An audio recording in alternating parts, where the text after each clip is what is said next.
നമസ്കാരം. സ്വാഗതം mythic science chronicles എന്ന ചാനലിലേക്ക്.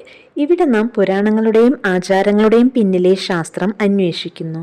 നമ്മളിൽ ചിലരൊക്കെ രുദ്രാക്ഷങ്ങൾ ധരിക്കാറുണ്ട്. എന്നാൽ ഈ ധരിക്കുന്ന രുദ്രാക്ഷത്തിന് പിന്നിൽ വെറും ഭക്തിയും വിശ്വാസവും മാത്രമല്ല, അതിനപ്പുറം പുരാണക്കഥകളും മാനസിക ദൈഹിക ശാസ്ത്രവും ശരീരത്തെ സ്വാധീനിക്കുന്ന ബയോ എനർജിയും ഒക്കെയുണ്ട്. ഇന്ന് നമുക്ക് രുദ്രാക്ഷത്തിന്റെ മുഴുവൻ ശാസ്ത്രവും മനസ്സിലാക്കാം. ആദ്യം തന്നെ ഹിന്ദു മിത്തോളജി അനുസരിച്ച് രുദ്രാക്ഷം എന്താണെന്ന് നമുക്ക് നോക്കാം. ഹിന്ദു പുരാണങ്ങളിൽ രുദ്രാക്ഷം എന്നത് രുദ്രന്റെ കണ്ണുനീർ എന്നാണ്.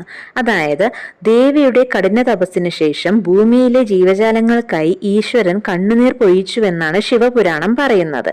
ആ കണ്ണുനീർ ഭൂമിയിൽ വീണ് രുദ്രാക്ഷമരമായി വളർന്നു. അതിനാൽ രുദ്രാക്ഷത്തെ ശിവന്റെ സ്പന്ദനം നിറഞ്ഞ ദൈവീക വസ്തുവായിട്ടാണ് കാണുന്നത്.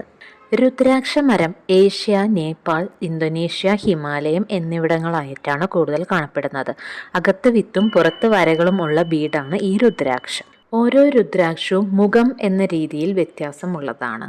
രുദ്രാക്ഷത്തിന് 1 മുതൽ 21 വരെയുള്ള മുഖങ്ങളുണ്ടാവും.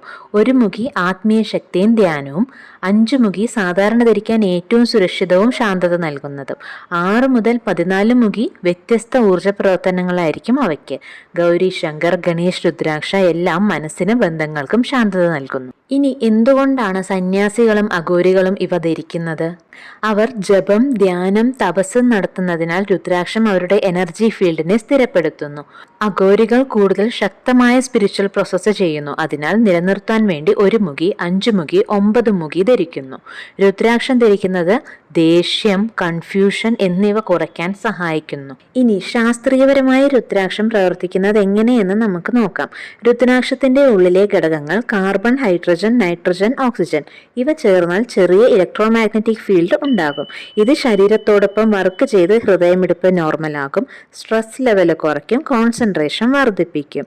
അതും പോരാത്തതിന് രുദ്രാക്ഷം സ്റ്റാറ്റിക് ഇലക്ട്രിക് ചാർജ് സ്റ്റോർ ചെയ്യാൻ പറ്റും. അതുകൊണ്ട് ആങ്കർ സ്പൈക്സ്, ആൻസൈറ്റി വേവ്സ് എന്നിവ അബ്സോർബ് ചെയ്ത് ന്യൂട്രലൈസ് ചെയ്യാനും സാധിക്കും.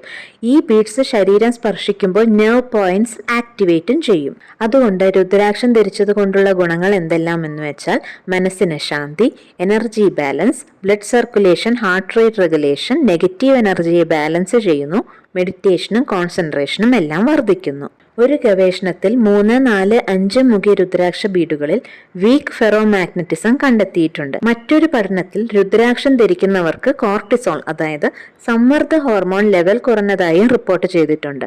അഥവാ അതും അവരുടെ മാനസിക നില മെച്ചപ്പെടുത്തി കണ്ടെത്തലും പ്രകാശിപ്പിക്കുന്നു. ഇനി രുദ്രാക്ഷം ധരിക്കുമ്പോൾ നെഗറ്റീവ് സൈഡുകൾ ഉണ്ടോ? പൊതുവെ രുദ്രാക്ഷം സുരക്ഷിതമാണ്. പക്ഷേ തെറ്റായ മുഖി ധരിക്കുന്നത് എനർജി മിസ്മാച്ച് ഉണ്ടാക്കാം. ഉദാഹരണത്തിന്, ഒരു മുഖി പവർഫുൾ ആണ്, പക്ഷേ എല്ലാവർക്കും അത് അനുയോജ്യമല്ല. ഡ്യൂപ്ലിക്കേറ്റ് അല്ലെങ്കിൽ കെമിക്കൽ കോട്ടഡ് രുദ്രാക്ഷം ഉപയോഗിക്കുന്നത് ശരീരത്തിന് ഇറിറ്റേറ്റ് ചെയ്യും, എനർജി പ്രോപ്പർട്ടീസ് ഇല്ലാതാക്കുകയും ചെയ്യും. ആസ്മ, ഡസ്റ്റ് അലർജി ഉള്ളവർക്ക് ചിലപ്പോൾ ഇറിറ്റേഷനും വരാം. രുദ്രാക്ഷം ഒതന്റിസിറ്റി ചെക്ക് ചെയ്ത് ഉപയോഗിക്കാവുന്നതാണ്. സാധാരണ 5 മുഖി സേഫ് ആണ്. മാലയായി നെക്കിൽ ധരിക്കുക. സിൽവർ അല്ലെങ്കിൽ കോപ്പർ ത്രെഡ് ഉപയോഗിക്കാം. പേൾ ത്രെഡ് അവോയ്ഡ് ചെയ്യുക. ധരിക്കുന്നതിന് മുൻപ് ശുദ്ധജലവും ഗോമൂത്രവും കൊണ്ടൊന്ന് കഴുകുക. ശിവമന്ത്രം 108 പ്രാവശ്യം ജപിക്കുക. നാളിൽ ഒരിക്കൽ സൂര്യപ്രകാശത്തിൽ 2-3 മിനിറ്റ് വയ്ക്കാം. സോപ്പ്, പെർഫ്യൂം എന്നുള്ള ഹാർഷ് കെമിക്കൽസ് ഒഴിവാക്കുക. ഇടയ്ക്കൊക്കെ എണ്ണ പുരട്ടാം. നല്ല സോഫ്റ്റ് പൗച്ചിൽ സൂക്ഷിക്കുകയും ചെയ്യാം. രുദ്രാക്ഷത്തെ വെറും ഭക്തിയുടെ പ്രതീകമായെന്നും വിധിയുടെ ഭാഗ്യം കൊണ്ടുവരുന്ന കല്ലെന്നും മാത്രം കാണേണ്ടതല്ല. ഇതിനു പിന്നിൽ നൂറ്റാണ്ടുകൾ പഴക്കമുള്ള പുരാണങ്ങളും വിശ്വാസങ്ങളും എല്ലാം ഉണ്ട്. ശരീരവും മനസ്സിന്റെ ശാസ്ത്രവുമായുള്ള ബന്ധവുമുണ്ട്. ശരിയായി ഉപയോഗിച്ചാൽ ഇത് ശരീരത്തിനും മനസ്സിനും വലിയൊരു ആശ്വാസമാകുന്നു. ഇത്തരത്തിലുള്ള പുരാണങ്ങളുടെയും ആചാരങ്ങളുടെയും ശാസ്ത്രീയ അർത്ഥം പറയുന്ന വീഡിയോകൾ കാണുവാനായി മിത്തിക് സയൻസ് ക്രോണിക്കിൾസ് എന്ന ചാനൽ സബ്സ്ക്രൈബ് ചെയ്യൂ. ഈ വീഡിയോ ഇഷ്ടമായാൽ ലൈക്ക് ചെയ്യൂ. കൂട്ടുകാർക്ക് എല്ലാവർക്കും ഷെയർ ചെയ്തു കൊടുക്കൂ.